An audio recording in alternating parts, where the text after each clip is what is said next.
இதுக்கு பருத்தி மூட்டை குடவுன்ல இருந்திருக்கலாம் அப்படிங்கிற கதை தான் நேத்து நடிகர் விஜய் அவர்கள் போட்ட அந்த ஒரு வீடியோ.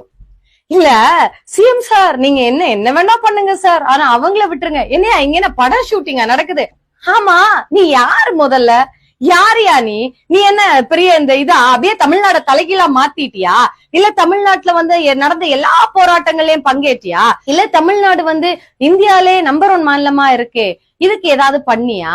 ஒண்ணுமே பண்ணாம இருந்துட்டு ஐயோயோ சிஎம் சார் என்ன வேணா பண்ணுங்க அப்படின்னா இதனே ஷூட்டிங் நடக்குதுன்னு நினைச்சியா? இல்ல நான் தெரியாம தான் கேக்குறேன். நீ நடிகர் அப்படிங்கிற எண்ணத்துல இருந்தே இன்னும் நீ வெளில வரல. எங்கேயாவது ஒரு இடத்துல இந்த சிஎம் சார் உன்னைய பேசியிருக்காரா? உன்னைய ஒரு மனுஷனாவே அவர் கன்சிடர் பண்ணல.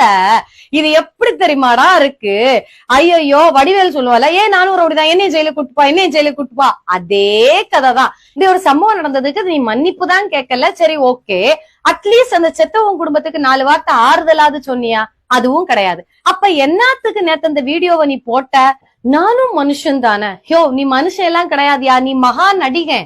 ஆனா ஒண்ணுன, நீ இப்ப நடிக்கிற பத்தியா, இத நீ சினிமால நடிச்சிருந்தேன்னா நீ கஷ்டப்பட்டு ஆளெல்லாம் செட் பண்ணி புடுங்கணும்னு நினைச்ச பத்தியா, சூப்பர் ஸ்டார் பட்டம் அதெல்லாம் நீ புடுங்கணும்னு இந்த சதி வேலையெல்லாம் பண்ணாம இப்படி அசிங்கப்படாம தானா கூட கிடைச்சிருக்கும். இப்ப நடிக்கிறத திரையில நடிச்சிருந்தேன்னா சும்மா வேற லெவல்ல இருந்திருக்கும். Download ShareChat.